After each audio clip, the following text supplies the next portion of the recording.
एक ही स्टूडेंट का सिर्फ एक ही सवाल होता है इंटरनेट पर, सिर्फ वो एक ही चीज को सर्च करता रहता है कि सर बेस्ट बुक क्या है सीयूटी 2026 के लिए, डोमेन्स के लिए, लैंग्वेज और उसके अलावा जीएटी के लिए। ये जो सवाल का जवाब है इस वीडियो के अंदर आप सभी को मिलने वाला है कि अगर आप बेस्ट बुक की तलाश कर रहे हो, क्या क्या चीजें आप सभी को उसके अंदर देखनी है जिससे आपका काम आसान हो जाए। तो जुड़े रहिए इस वीडियो के अंदर। सीयूटी एग्जाम के थ्रू बच्चा टॉप सेंट्रल लेवल यूनिवर्सिटीज के अंदर एडमिशन लेता है, साथ ही साथ प्राइवेट, स्टेट और डीम्ड यूनिवर्सिटीज के अंदर भी वो पहुंचता है।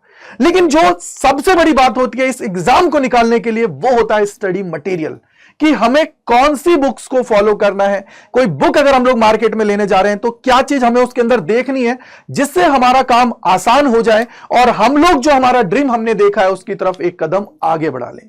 तो ये वीडियो आप सभी के लिए होने वाली है कि आपको क्या क्या देखना है अगर बेस्ट बुक आप लोग परचेज करने के लिए जा रहे हैं। तो सबसे इंपॉर्टेंट चीज क्या है, देखो बुक के लिए आप लोग क्या चाहते हो कि सर मेरे को अच्छा स्कोर करना है, मेरे को बहुत सारी बुक्स नहीं पढ़नी है, मुझे सिर्फ एक ऐसी बुक बता दो, अगर उसको मैंने पढ़ लिया तो मेरा काम हो जाएगा, इनफ प्रैक्टिस हो जाए, सब कुछ हो जाए। तो चलिए सारी चीजों को डिटेल में हम लोग जानने वाले हैं। तो आज का हमारा सिनेरियो क्या है, best book for CUET 2026 exam की बात करते हैं। नंबर वन जो चीज आप लोगों को यहां पर देखना है वो है फुल सिलेबस कवरेज। मतलब कि सर देखो, आपको पता है कि अगर एक बच्चा जब पढ़ाई करने बैठता है तो उस टाइम पे उसके लिए जरूरी है कि वहां पे पूरा सिलेबस डिटेल में दिया हो, साथ साथ सिलेबस में ही आप सभी को जो सॉल्व्ड एग्जांपल्स होते हैं, कि मान लीजिए एक पर्टिकुलर टॉपिक पढ़ा, उससे नीचे उसका सॉल्व्ड एग्जांपल लगा हुआ है जिससे बच्चे को थोड़ा कंसेप्ट सीखने में आसानी हो। दूसरी चीज उसके अंदर माइंड मैप्स भी हो, और साथ ही साथ अगर शॉर्ट नोट्स भी मिल जाते हैं ना तो फिर तो एकदम बढ़िया बात हो जाएगी। अगर ये सारी चीजें उसके अंदर आपको देखने को मिल रही हैं तो देन आप लोग उसकी तरफ सोच सकते हो। तो पहला चीज क्या होगा, आपको फुल सिलेबस कवरेज की तरफ जाना है। दूसरा जो इंपॉर्टेंट चीज होती है इसके अंदर जो आपको देखनी है वो है सर एनसीईआरटी बेस्ड कंटेंट आप सभी का होना चाहिए। अब एनसीईआरटी क्यों? क्योंकि देखो अगर आप लोग ह्यूमैनिटीज के सब्जेक्ट्स के लिए जाते हैं तो वहां पे आपको एक चीज समझ में आ जाती है कि यार एनसीईआरटी उनके लिए भगवत गीता है। दूसरी चीज, चाहे आप लोग बायो की बात करें, केमिस्ट्री की बात करें, तो वहां पे आप लोग चीजों को देखते हैं। और भी सब्जेक्ट्स के अंदर आप लोगों के लिए एनसीईआरटी जो होती है ना भगवत गीता की तरह होती है कि यार वो तो आपको करनी ही करनी है।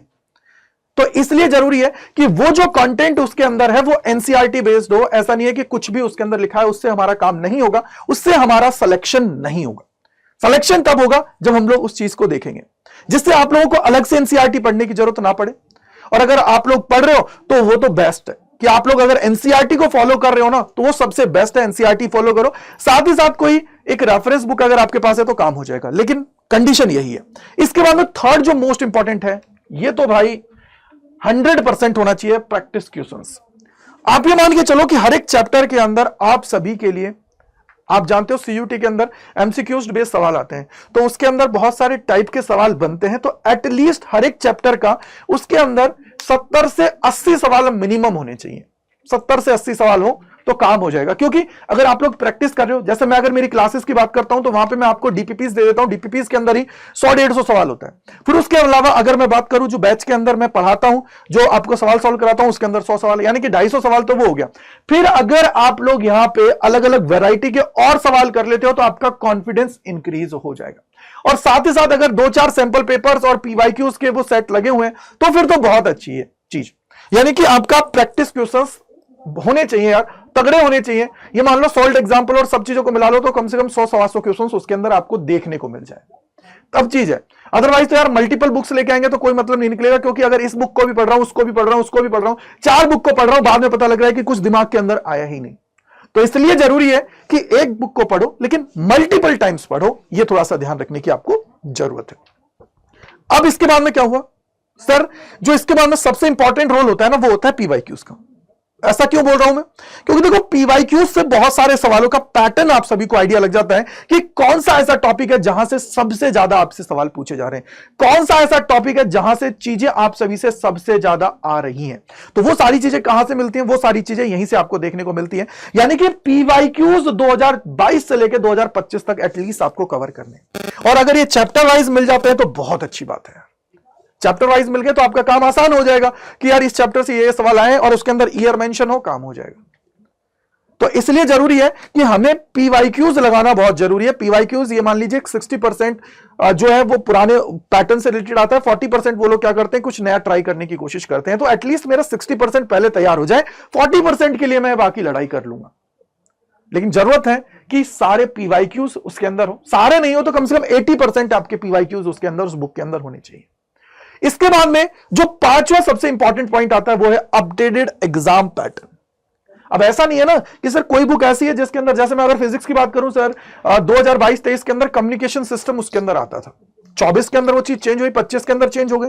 यानी कि अगर कम्युनिकेशन डला हुआ है तो फिर तो कोई मतलब ही नहीं है। बहुत सारी ऐसी चीजें जो एग्जाम में नहीं है लेकिन फिर भी डली हुई है, तो बच्चे को वहां पे आइडेंटिफाई हो जाए कि या तो वहां पे रेड मार्क डला हुआ हो या फिर वो टॉपिक से उसके अंदर ना हो जो आप लोगों के एग्जाम के अंदर नहीं आ रहे हैं, क्योंकि कहीं ना कहीं बच्चा उससे कंफ्यूज होता है। तो अपडेटेड एग्जाम पैटर्न पे बेस्ड होनी चाहिए, जो अभी चल रहा है कि यार आपको 50 क्वेश्चंस करने 60 मिनट में, तो उसी लेवल के सवाल होने चाहिए, उसी सारी चीजें होनी चाहिए जिससे आप बेस्ट प्रैक्टिस कर लो। और सवाल विद सॉल्यूशन भी हो, कुछ जो सॉल्व मैंने बोला। दूसरी चीज कुछ ऐसे हो जो आप लोगों को करने के लिए वहां पे दे रखा हो, आंसर वगैरह पीछे की साइड आप सभी को मिल जाए, तो मतलब वेल एंड गुड है। तो कोई भी बच्चा YouTube पे देख रहा है तो वो सबसे पहले इन्हीं सारी चीजों को वहां पे देखेगा। कोई भी बुक लेने के लिए जाता है तो ये चीज देखनी है। लेकिन इसका मैं वन स्टॉप सोल्यूशन भी आपको बता दूंगा कि क्या हो सकता है जिससे आप लोग सारी चीजों को कर पाएंगे, कैसे चीजें आप लोगों के लिए आसान होती है। दूसरी चीज, अब इसका वन स्टॉप सोल्यूशन क्या है सर? आप लोग को पता होगा कि अगर मैं CUT अड्डा की बात करता हूं तो इंडिया का सबसे बेस्ट कंटेंट यहीं पे, तो सारी चीजें आप लोगों के लिए अवेलेबल है। अगर आप लोग चाहें तो हमारे पास जितने भी बुक्स हैं उन सभी को आप लोग यहां से परचेस कर सकते हैं, चाहे साइंस डोमेन के हैं, कॉमर्स डोमेन के हैं, आर्ट्स डोमेन के हैं, सारी चीजें आपको अवेलेबल है। मैं आपको बता भी दूंगा कि कहां से आपको परचेस करनी है, आपके घर पे डिलीवर हो जाएगी, आपका काम आसान हो जाएगा।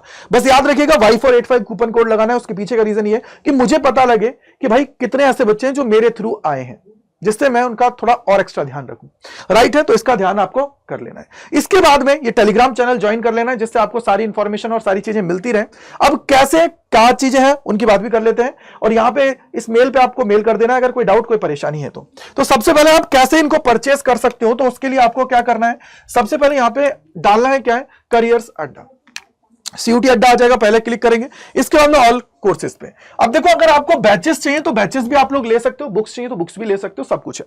तो साइंस, कॉमर्स, आर्ट्स जिस भी स्ट्रीम पे उस पे चले जाओ। मान लो साइंस में तो साइंस पे क्लिक किया, अब यही इसको मैं स्क्रॉल करूंगा तो देखो यहां पे आपको बैच मिल जाते हैं, आपको ये तो पता ही है। यहां पे आप लोगों को मॉक टेस्ट अवेलेबल है, अगर मॉक टेस्ट आपको लेना है तो ले सकते हो। यहां पे आप लोग देख सकते हो सारे आप लोगों के लिए अवेलेबल है। देखो ये रहा मॉक टेस्ट है। और इसके अलावा देखो साइंस स्पेसिफिक अगर नीचे आते हो तो देखो ये रहा, ये ई बुक्स है। ई बुक समझते हो? ई बुक्स का मतलब ये है कि सर इनका प्रिंटेड फॉर्म आपके पास नहीं आएगा, और अगर आपको प्रिंटेड फॉर्म में चाहिए तो ये सारे आपके लिए अवेलेबल है। नीचे लिखा हुआ है CUT साइंस बुक्स 15, तो इस पर आप क्लिक करेंगे तो यहां पे देखो अगर आपको PYQs चाहिए चैप्टर वाइज तो ये अवेलेबल है। इसके अलावा जनरल एप्टीट्यूड टेस्ट की चाहिए, इंग्लिश की चाहिए या हिंदी की चाहिए, ये आपके पास है। मैथमेटिक्स और इसके अलावा चाहिए। अगर ये चाहते हो कि सर मेरे घर पे बुक्स आ जाए प्रिंटेड फॉर्म में, तो आप लोग science plus GAT plus English इसका PCB का फॉर्म में ले सकते हो, PCM का ले सकते हो। तो इसमें क्या होगा, सिलेक्शन किट है, आपके घर पे पूरी चीजें डिलीवर हो जाएंगी।